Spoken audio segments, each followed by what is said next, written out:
Tahukah teman-teman, menurut data dari United Nations Environment Program, bahwa produksi sampah makanan terbesar diduduki oleh negara Indonesia, yang nilainya sebesar 20,93 juta ton setiap tahunnya.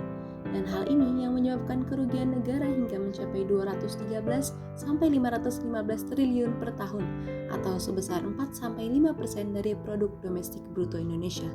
Maka dari itu, mari kita sebagai rakyat Indonesia ikut andil untuk mengurangi intensitas makanan yang terbuang menjadi sampah dan lebih menghargai lingkungan sekitar kita. Tapi sebelumnya, mari kita kenali terlebih dahulu jenis-jenis sampah sehingga nantinya dapat dilakukan pengendalian terhadap sampah tersebut. Sampah merupakan sisa buangan dari suatu produk atau barang yang sudah tidak digunakan lagi, tetapi masih dapat didaur ulang menjadi barang yang memiliki nilai ekonomis. Sampah sendiri terbagi atas 3 jenis. Yang pertama sampah organik, sampah anorganik, dan sampah B3. Yang pertama yaitu sampah organik. Sampah organik merupakan sampah yang berasal dari sisa makhluk hidup yang mudah terurai secara alami tanpa proses campur tangan manusia. Sampah ini terbagi atas 2 macam, yaitu sampah organik basah dan sampah organik kering. Sampah organik basah merupakan sampah yang memiliki kandungan air tinggi dan biasanya mengeluarkan bau yang sangat menyengat. Contohnya seperti sisa sayur, kulit pisang, buah yang busuk, kulit bawang, dan sejenisnya. Sedangkan sampah organik kering merupakan sampah yang sedikit mengandung air, dan kebanyakan sampah organik ini dapat diolah kembali menjadi barang yang memiliki nilai ekonomis tinggi. Contohnya seperti sampah dari kayu-kayu, ranting pohon, dan daun-daun kering.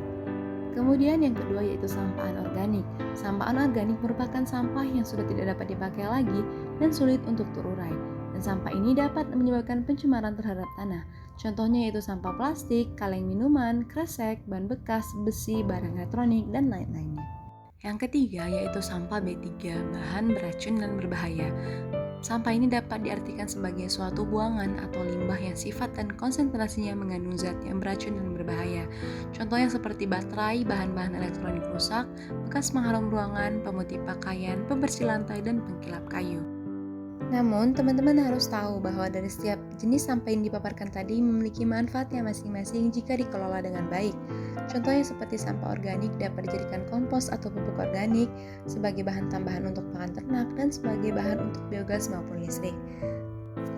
Kemudian manfaat dari sampah anorganik sendiri, yaitu sampah ini dapat diolah menjadi bahan kerajinan. Misalnya sampah plastik yang dapat diubah menjadi tas, taplak meja makanan, serta pernak-pernik lainnya. Nah, selanjutnya kita akan membahas tentang waktu penguraian sampah. Yang pertama yaitu sampah yang paling mudah untuk terurai, yaitu sampah yang berasal dari bahan organik, contohnya berupa tisu, yang dapat terurai selama 2-4 minggu.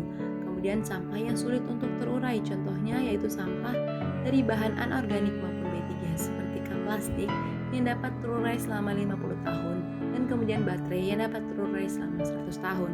Dan yang terakhir adalah sampah yang tidak dapat terurai sama sekali. Contohnya itu sampah yang berasal dari bahan styrofoam. Setelah mengenal berbagai jenis, manfaat, serta penguraiannya, mari kita budayakan penggunaan bahan yang berulang serta tidak mencemari lingkungan. Lingkungan sehat, hidup sehat harus diawali dengan pribadi yang cerdas.